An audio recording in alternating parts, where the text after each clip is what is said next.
So I want to tell you a little bit about memories in a jar, but I first want to tell you actually about this institution that Sue mentioned. So this is just a piece of a map of Paris, and maybe you've been there or seen it in the movies, or you know about it, but there are things like the Garden of Luxembourg, then there is a Bastille where all the big shots had their heads cut off, right? And there are many other interesting schools, but then here are we, okay? So very loosely translated, so it's basically a school of higher education for physics and chemistry with the industrial motivation in mind. So this is the school. So it was founded in 1882 and by the city of Paris. And the education there is free. So we have undergraduate program. So the PhD and master program, of course, I mean, you have to pay the students, but they don't cost anything. But undergraduate education is completely free. And it's an interdisciplinary education. So all students take classes in physics, chemistry, and biology. Biology was added some decades ago, but it has been like that from the very beginning. So the whole idea behind it is like very interdisciplinary, which is good because what I do is sort of at interfaces of all these sciences. And okay, maybe you think you haven't heard about it, but I promise you actually did. Because this is where Marie Curie actually discovered radioactivity, and she discovered uranium and plutonium. And she worked basically, if this is my office, her office is basically diagonally on the first floor from one floor down from mine, and it's still intact. And so she was the first woman actually to receive 2 Nobel Prizes. Actually, the first person actually to receive 2 Nobel Prizes in different sciences. So very important person for this whole institution. Okay, so now you basically know about ESPCI a little bit. But so what I basically want to tell you is what I'm interested in, and this is basically how we can try to mimic what biology does, just in artificial systems, like in synthetic systems, because nature is very smart, right? I mean, if you just look at yourself, right, we are all built out of different materials, which are really, really smart. And basically, I'm interested in how we can try to mimic that in synthetic systems and make materials, basically, that have properties that biological ones have. And the reason why I'm interested in that can be illustrated to these few examples. I don't know why this thing is here at the top, so just ignore that little thing. So the way that we make things and the way that nature makes things are very different, right? So if you look at these 2 analogous things here, so here at the top we have just like a computer, right? One of the most most complex things we can make. And here at the bottom we have a ribosome. So it's a very complex machinery that is involved in protein synthesis. So very important for your functioning, and it's constantly working in you right now. So both of these things are made out of building blocks. So the computer, we have a circuit board and transistors and diodes and whatnot. And here at the bottom, it's very similar for the ribosome. You have what is called the ribosomal RNA, so it's very long polymer. And then you have proteins that are made out of amino acids. And so to make both of these things, you actually need a blueprint. So you need somehow to tell where these things should go. So for the top thing, for the computer, the blueprint looks something like that. So it's basically a scheme which tells you where each transistor should go. And with the ribosome, at the RNA, you have these different pieces of this very long polymer that has places where just specific proteins can bind. And so these things look sort of analogous, but the way that they are made is very different. So the top thing is made by the process that is called the top-down process, because it's made basically on an assembly line, right? You have a robot that comes in and takes all these pieces and puts them in a proper place following the blueprint. And this thing here at the bottom, you just mix these ingredients together and they spontaneously come together and make this beautiful thing perfectly from the first go. So it's very different how these things are made. And because the ribosome and other biological things are made in this spontaneous way, they also have these beautiful properties. They can repair themselves, they can replicate, adapt, and evolve. So there are many more properties that biological materials have that we cannot make yet. So this is what I'm basically interested in, how we can we actually figure out how these things function, and can we design materials that have properties like this. And one of the key things to understand, to be able to actually do that, is this process of self-assembly, right? So how these things spontaneously come together and know where to go, actually, right? Because it's like many hundreds of pieces, but they just spontaneously come together and everything sort of works. So we want to understand how this actually happens. And now, so I'm a theorist, and I do computer simulations, so I don't have beautiful props like my previous colleagues had, but there is a lab at MIT. It's actually founded by architects that are also very much interested in this process of self-assembly on a macroscopic scale. Okay, and so I would like to show you a few movies where they try to demonstrate the importance of the process of self-assembly and how it actually functions. And I think there are elements there which maybe you can actually do with your students, and they sort of have some instructions of how that one can do that. So I have to switch to my computer. So hopefully this works. Oh no, come on. Oh yes, it works. Yes. Okay, so this first setup that they have, so they're trying to self-assemble a chair, right? So basically they have a huge water tank in which they're going to put randomly just some pieces, and they're going to they have two turbines at the sides. They're going to just mix this water, and let's see what happens. Well, there are sort of images already over there, but that can be faked. So let's look at the movie. So random pieces. So 4 pieces. So I mean, and there are some holes over there, and then if you think about it, there are really many ways with which you can connect these things together and form a structure, right? But then it actually assembles into a chair. And it was designed to assemble into a chair. Okay, and then you're going to ask, so how does that happen? And then I tell you, okay, we'll see as we progress with my talk. There is another movie.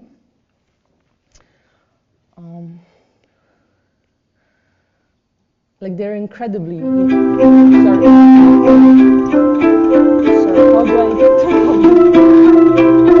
Sorry about this. This was not supposed to happen, but yeah. So basically, they have these balloons that have some binding sites on them, and their goal in this case is actually to make a lattice. So it's a little bit boring. It's not like a chair, so it's not an arbitrary object, but still. And basically, what they have is they have students poking these balloons from the bottom. They have some fans, but more or less you have students throwing these balloons in the air and trying to make these, to agitate basically the system, okay?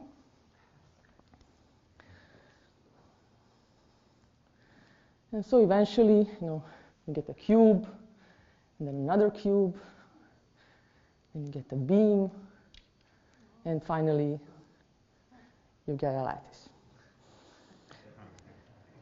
And so it's really cool, it's really safe, very light, no one can get hurt, and lots of fun. Okay, and the very last thing I want to show you. So someone was asking today some questions about viruses. So here, they actually are assembling virus shells, again from pieces that are designed in a very particular way. And they take these pieces and they put them in a jar. They're just going to shake the jar. And you can see that the pieces have different color, which is also very important because they are designed such that you get a white virus and not a combined white and red virus. So they shake it, and eventually you can sort of see things starting to assemble into structure. So they will stop in a little bit. It's not going to be completely assembled. There are going to be some errors, but it really doesn't matter. The main thing is that, okay, no, sorry. Let me just try to. It doesn't allow me actually to. It's not a YouTube movie. You cannot just slide. But you sort of saw what actually happened. So these shells sort of form. So that's it's called the Self-Assembly Lab at MIT, Media Lab, and they have a very nice website where you can find all these things if you are interested in. Okay, so just one question for you. So you saw that in all these movies, they were sort of trying to agitate somehow their pieces, right? So basically what they're doing, they're mimicking, in some sense, what biology does, except that biology does it at a microscopic scale, where temperature does it for them. It's sort of free, so these are microscopic objects, so temperature actually can just move them around. Here, these are very big objects, so they actually have to pump energy into the system to actually make these things assemble. So they do it either in this water bath or by just shaking them or poking them. Okay, so this is as far as demonstrations and movies I can go. So, okay, so we want to make some memories in a jar. And for me, these memories are going to be small, rigid structures, okay? So things like this. So these are just some balls and sticks connected, okay? And when I say rigid, so if you really want to deform them, you have to put some energy in it. So they're like, they look like molecules, okay? And now, as physicists, we really, okay, before that, so basically what we want to do, we somehow want to make a solution, a jar, that can hold all these memories together, okay? And then we are the ones who control which memory gets assembled. So we want to be able to assemble all of them, but we control what happens, because this is actually what happens in biology, right? You have all these pieces flowing around, but somehow the right ones get assembled. So this is what we want to do. And because as physicists we adore spheres, we're just going to forget about those frames and just make all these structures from spheres. Okay, and the reason why, of course, it's nice to work with spheres, and we're going to work with micron-sized spheres, is because there are experiments that one can do with systems like this. I hope this works and we don't have problems anymore. Okay, so what you see here is basically a little jar with a solution in which scientists put six spherical particles. So these are silica particles of micron size. And basically what happens is that these particles float around, and then at some point they spontaneously come together and form this structure. And the reason why they sort of glue to each other is because depletion interactions. So what happens, you have this solvent floating around, and these are much, much smaller particles than the spheres that you've put in. And when two spheres come together, they sort of want to push out the small particles, and then they surround the big spheres and push the big spheres together. And this is basically what holds them together. So it's some sort of an effective attraction. And so you can take any number of particles and put them in this solution, and they will come together and form structures. Okay, and so I need 5 volunteers. No volunteers? Come on. Because we are sort of going to demonstrate what happens in the assembly process. Just say yes. Okay, awesome. So let's come here. Okay, so thank you. Sure. So do you mind if I? Okay, this is 1.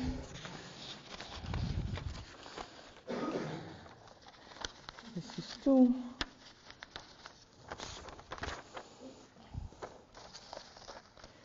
This is 3. Okay, 4.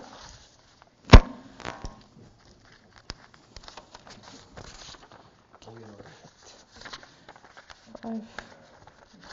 Well, actually, as you can see, well, I'll do this on myself, but because for the first time is easier. We'll have more demos. So actually, it doesn't matter in which order we are because we are all the same, right? If you look at it, we are basically all the same. So we are playing those particles that are exactly the same when we put them in a solution. And each of the particles has two arms. They are all purple. So which means basically you can hold hands with a person that has the same color as you have. So what we're going to do, so you have purple. Everyone is the same. So what you have here is the same. You have purple arms and gray paper. And so we are just going to imagine that there is something shaking us, and we're going to be moving around, and we can bind and bind hands. You can just have two hands. Oh, I see. Oh, okay. Okay. You just have two hands. Aha. Okay. So no. So okay. So what do we have here? So we have a structure of 2, we have a structure of 3, and we have one more person around. So we are going to... Welcome, Maria. No, we are going to mix the system again. And we are going to move. And what happens? Like musical chair. Well, I don't know how that is called, but okay. So what do we have now? We have a structure of 5 and another guy here. Okay. And so we can mix again and mix again.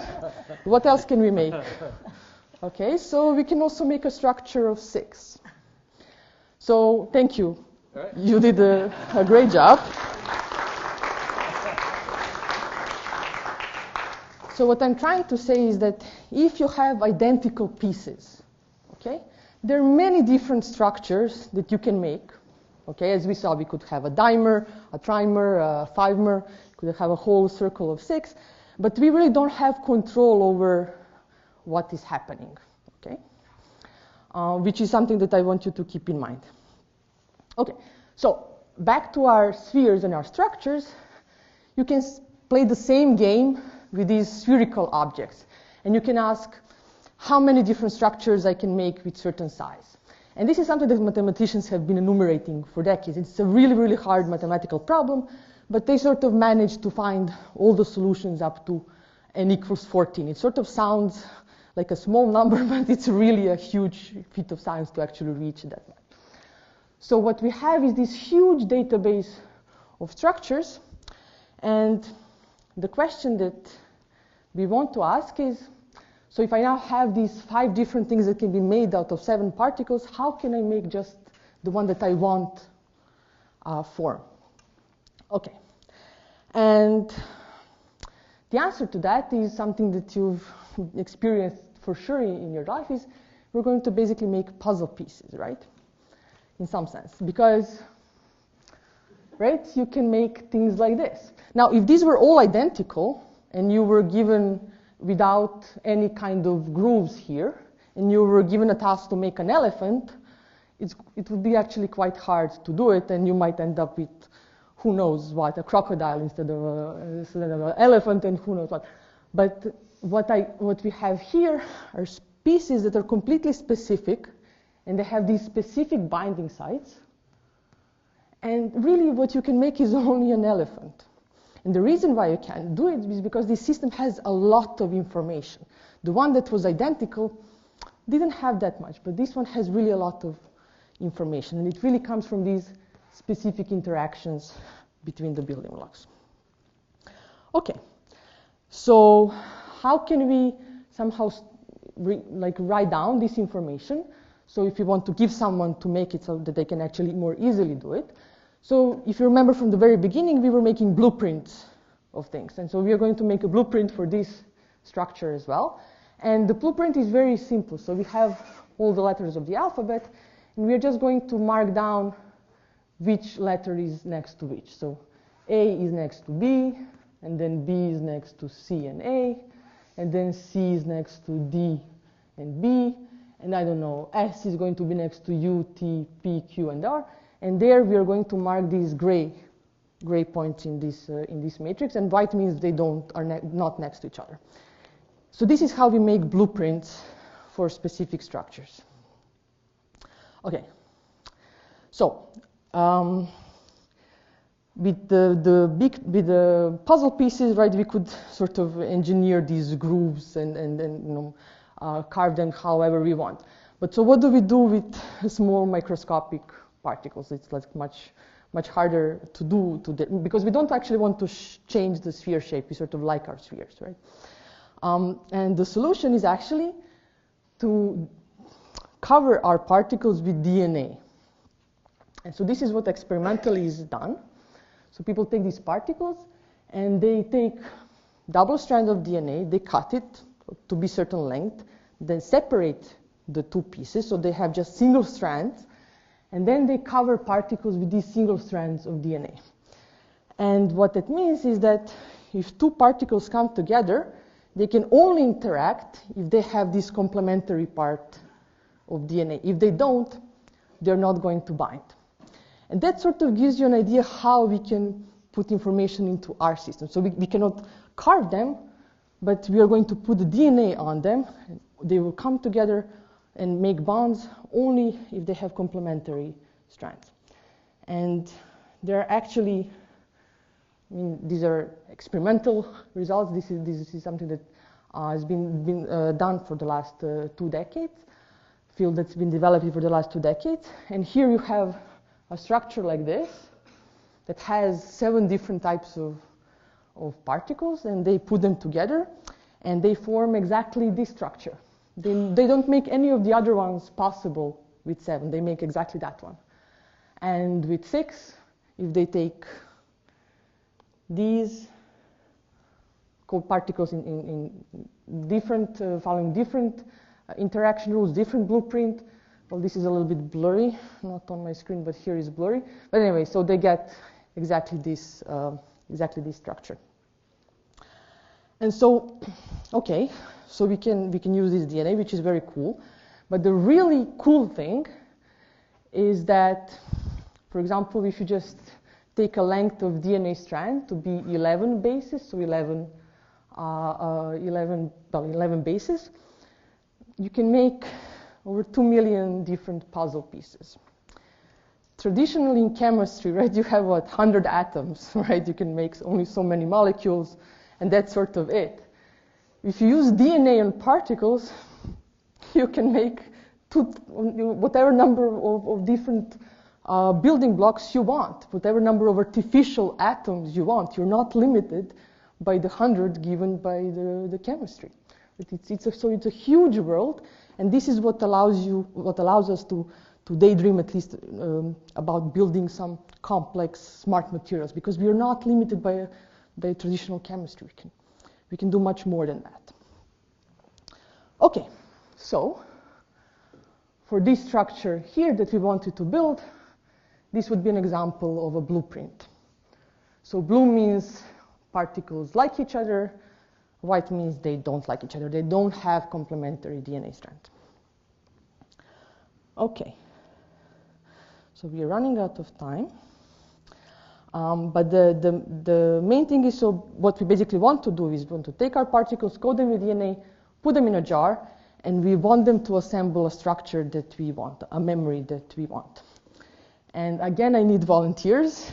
And so, but this time I will need 8 volunteers.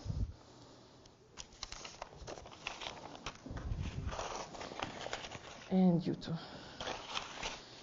Okay.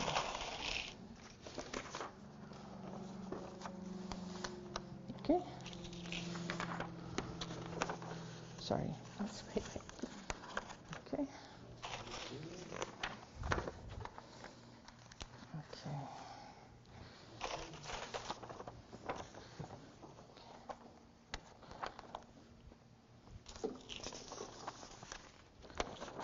Five.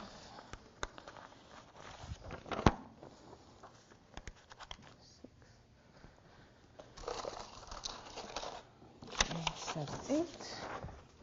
Oh, are we missing another one?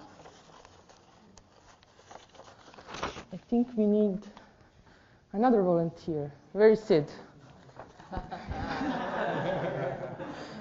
Okay. Okay. So unlike the previous time where we were all identical, now we actually have character. Sorry? You notice there's 2 same numbers. But that's for a reason. Okay. So now we are not identical anymore, but we actually have identities, right? And moreover, our arms are of different character. You can bind with your two hands only people who have the color in their central part of this paper, the same as your arms. So for example, here there is a yellow and a purple, so you can bind someone who has yellow in the center and purple in the center. Okay. Okay, and so on. So now go ahead and mix and bind.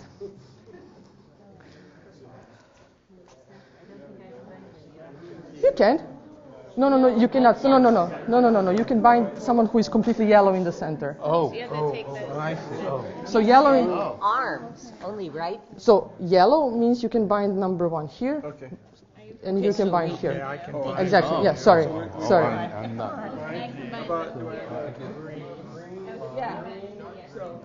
When I try this with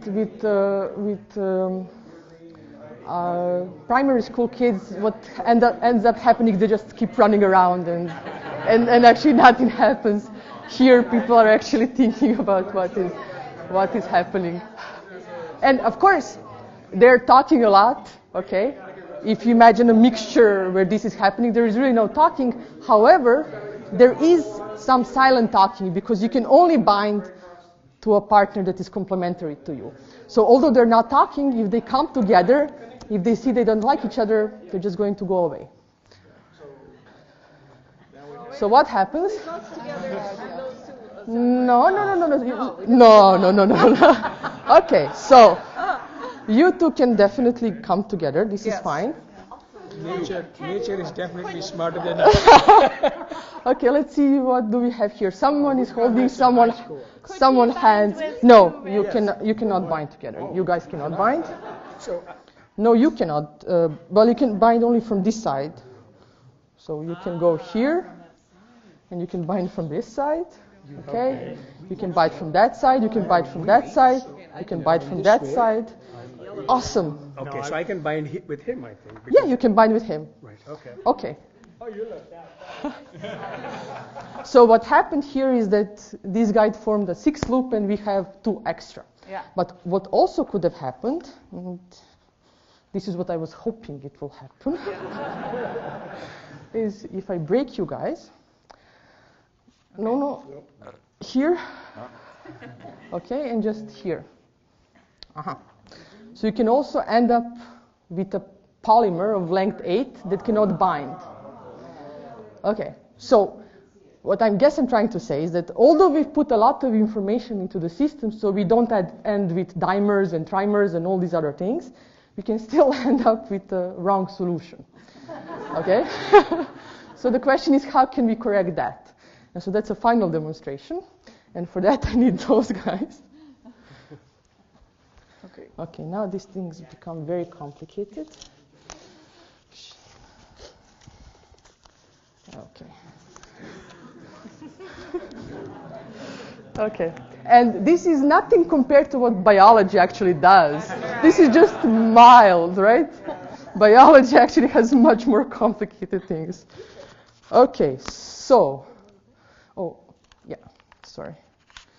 Yeah, you have actually just, if you take your 2 and just hold them like that. And you maybe just take your 2 and just hold them like that, exactly. And so what we're going to do, this is going to be interesting. I've never tried this before with a, okay, so turn your back, and you turn your back, and I'm going to turn my back. And so we are holding here cards of colors we can come in contact with, okay? So here, I want to see a light green and a dark green. Here, a dark green and blue, and so on. So you can release your hands, and then just find your spot. All right, I need Light green? red, Light 2 green. times yellow, and green. Oh, so you're light green, so here is... Base color, does it matter? Am I? Yeah, of course, the base color, so only the base color matters, right? So the one that you carry, which carries a number. Light green? Okay. Yeah, you're with me? So are you? Let's see. Did I mess this up? Yeah, I messed this up. This is for you. Oh, okay. And this is for me, I think. Okay. I think I messed this up. I think I messed this up. Okay. There's a purple and red right here. Okay. So I can go here, Yeah. and then purple So I and can green. bind with him, right? Because I'm light green. Yeah. You're I light guess I green. can do your other hand. I need red. Yes. Yeah, exactly. You So belong to me. you- And I think one yeah. of you belongs to And my left you can hand. bind with me because you're. My right hand. So am I? So Am you I? belong here? Probably. Yes. And the two of you belong. Exactly. Well, no. Actually, but now you cannot come here. Oh. So you unfortunately But- cannot. but- They blocked you. But you can come here. You can come there. I know it doesn't make sense, but trust me, it does. You can come here. And grab a hoop. Can you come with me? Yeah. Okay. And you guys actually cannot be bound here. Okay. So you can come here, and you can come here, and you can come here. Yeah. Okay. And you can come here. So no, you cannot. Yes. Sorry about this. No, he doesn't belong anywhere. Sorry. Okay, so what I try to do here unsuccessfully, unfortunately, is to show you that if you have an object that sort of coordinates what gets assembled, you can control actually the final outcome. Because now we all hold colors, so these particles can bind to us in a specific way. We cannot get 8 anyway together, we can only get 6. Yeah. And once we sort of disappear, what's left is a correct circle of 6 that is bound. No, it's a correct circle of 6 that we wanted to make. So what we sort of played was a catalyst. Okay, and so this is also something that biology is overwhelmed with. So even if you have all this information, you also in the end have to have something like a catalyst to control the final product. Okay, so I'm completely out of time. I'm not even close to doing what I'm supposed to do, to say, but I hope you sort of get a general idea, right? So we look into biology, we look what biology does, we have all these ingredients that are very different than regular chemistry. We can actually do whatever we want, there are no limitations, and then we just try to invent things and try to mimic what biology does. And so I will very quickly show you one of the things that you can do. So basically we can make a catalyst, like I showed you, like the 3 of us did. We can put them in a jar of solution. The particles will attach. They will form bonds. They will detach and form into a structure that we are interested in. And so we can design blueprints for this. So here now it's not just a blueprint that we read out of final structure. This is something that's designed. Okay. And we can do simulations of this. So this is a catalyst that is immersed in a sea of particles that you don't see unless they are attached at the surface of the catalyst. Once they are attached, like we did with the circle, they can actually start forming bonds, and they can separate and start forming. So I don't know if I can stop this, but they can start forming these little octahedral structures. And nothing else, right? So if we didn't have a catalyst, a bunch of other things could happen, but we sort of control the memory basically that is being made in the jar. And so this is a very long movie. I'm just going to skip, but sort of, and so this is just like a little factory of parts, factory of octahedra. And this simulation is sort of calibrated to experiments, in a sense that it reproduces correctly different experiments and then it's tested to other sets of experiments to confirm that it actually works well. And we can use it to try to predict certain behavior and then have it tested in experiments. Okay, and the final thing, I know it's all very quick, but you can also ask a question, can you somehow have 2 memories being made and just first start making one memory and then switch to making a second memory? So we first want to have a system that makes our octahedron, and then we have some sort of a switch, and then it starts making something that looks different than the octahedron. Let's just keep it with that. And so these are designs for systems like this. And really, the thing that I'm making is, instead of just making an elephant, we basically want to do an elephant with a lifted trunk. And of course, I'm showing you two structures where this is really possible, because geometrically they just differ by one bond. So if we can somehow remove this, we can transform our structure into this. And this is basically what we are going to do. These are simulations, but these are just snapshots because it's very hard to see things in simulations. So we started with our catalyst, we made our structures, and then at some point we flipped a switch, and our switch flip is basically we're going to sprinkle some pieces of DNA, or we're just going to shine the light, and this basically changes our types of interactions. And all of a sudden we start having a transformation and end up with completely different memories being made in the system. And so I know it was very rushed and quickly, but I hope you sort of get an idea of what it is that I'm doing, and that this self-assembly, this spontaneous assembly, is something that's very important and can really help us make these very complex materials. And of course, for everything that I've told you, its nature was crucial, because this is where we find all this inspiration. And although I didn't show you, many of the pieces of the simulations that I've shown you are actually already realized in experiments. So it's not something that's really far-fetched. And the work that I've told you about has been done together with my colleagues, Michael Brenner and Vinutan Manoharan. And before finishing, we were all mentioning different resources. And this is something that came to my mind, and I think maybe if you don't know about it, is maybe something that's very interesting. So some years ago, Harvard started this course on science and cooking, okay? And it was a first-year undergraduate course, but it was designed for history and art majors. So it was not designed for science majors, but so the level with which it is presented is at least it's much less intense than what you would do for science undergraduates. But it's very interesting because they're trying to teach you about soft matter and physics of soft matter, just cooking. And for several years we did summer schools with actually primary school kids, and we did this with them, and it was just a blast. And there is so much physics they can actually learn through just very simple process of cooking, that I warmly recommend. They have a huge platform, they have movies, explanations, it's edX platform, you can have courses, and it's really a lot of soft physics.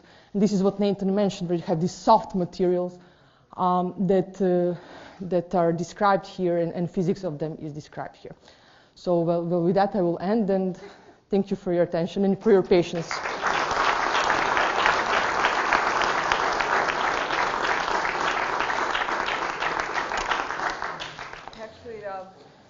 You ended right on time. Well, so we have time for questions. People are probably already very tired. But there's a good. Yeah, hold on. There's a mic right there. It records better.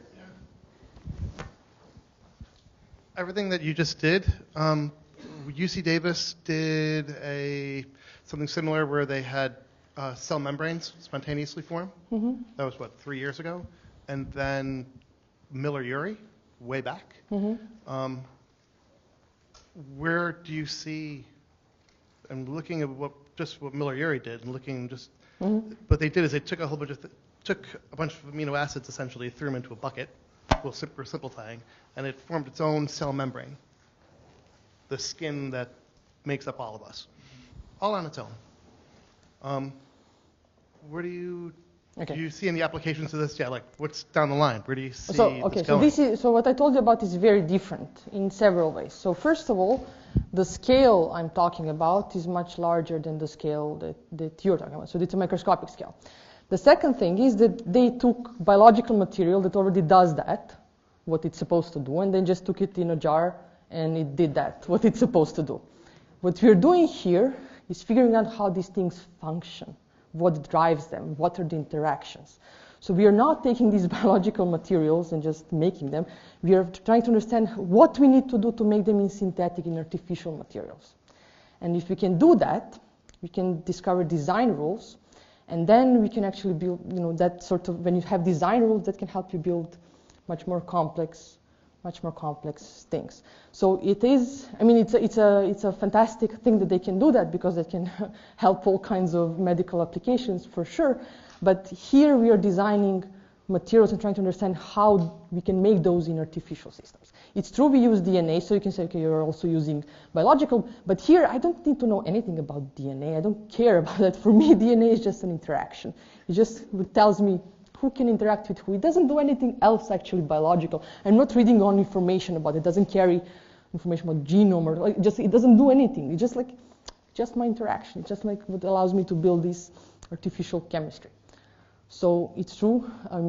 So in that sense, it's a more fundamental problem that we are trying to solve here. If that sort of answers, I hope that answers your question. I was wondering, what are some examples of the switch? You said to break that bond. Sure. How do you change between those? Yeah, so the one simple switch can be just, for example, temperature. Because you can design these DNA strands to be sensitive to temperature, to simply want them to be very strongly bound at some, and then very loosely bound or not bound at all at other temperatures. And so this is basically what you can do. You can design the system to work well for the octahedron, but then if I increase the temperature, the bond that I need to break actually just breaks because the DNA is not stable at that temperature, but the other one becomes stable. So it just, because it's a floppy object, just will breathe and deform until you actually finally get the structure that you want. So this is one example.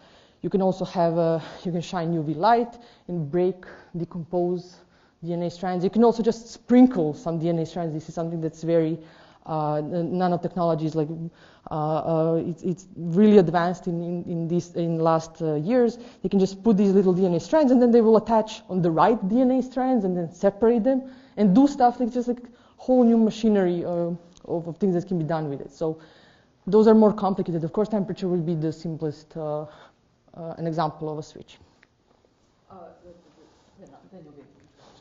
My question is, I think it's very cool that you're able to take DNA and coat it on spheres, and just by virtue of the affinities of the various parts of the DNA, there's binding happening. Yeah. And then they bound into, say, a tetrahedral structure, and you called it a memory. So I guess I'm missing the point. What do you mean by calling it a memory? Of course. So the thing is that all these particles in our jar are designed such that they can make tetrahedra, octahedra, polytetrahedra. They can make all these different structures. So they have capability of building all these different structures with the same set of building blocks. So they have memory of this. And our starting points are they're just particles floating around. They're not doing anything. But if I put a catalyst, a specifically designed catalyst, it will gather the pieces, just specific pieces, and form a structure that we want, an octahedron. If I put a different catalyst, they will gather things around and just form a tetrahedron. So this whole mixture has a capacity, a memory of all these different structures that can be built, and just externally, you're sort of stimulating the mixture to form the ones that you want, to recover the ones that you want. So in that sense, it's a memory. So we benefit from actually designing the catalyst then? So here in this case, this is exactly what we do. In biological systems, you have proteins that can actually have multiple conformations, and they have multiple memories, multiple different structures. So this, what I showed you, is sort of an example of that, because you got a switch from one structure to another, like different polymers do, different proteins do. Sorry. It's not a question so much as a comment for those of you who like to cook.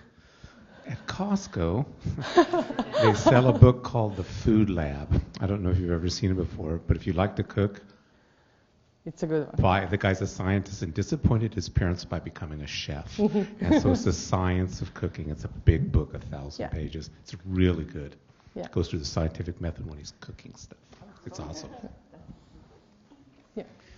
So of course, one question that comes up is you're not too far away from artificial evolution. So have you ever seen structures become more and more complex and persist? So that's a brilliant question, and this is exactly where we want to go to start with in simulations, right? There are all these evolutionary code things that can be implemented in systems like this, and this is basically the dream, that we are going to implement these codes and then just let the system evolve.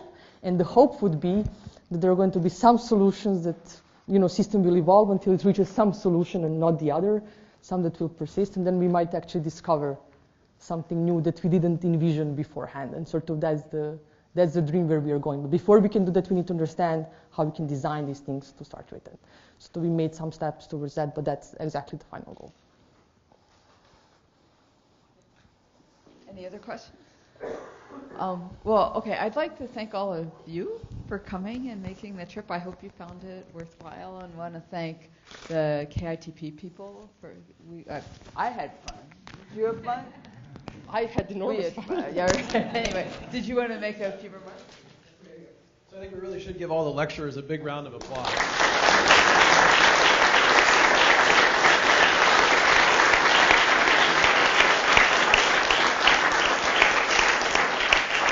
I have a sense that maybe some of the demos didn't happen. There's a lot of material here. No comment. Okay. No. I mean, so I have more demos, but we tried all the demos, and you only saw the ones that worked. But yeah, there are more demos, but some of them, and again, it's probably me and not them, but I always did the demos. Okay, well, thank all of you for spending your Saturday with us. And the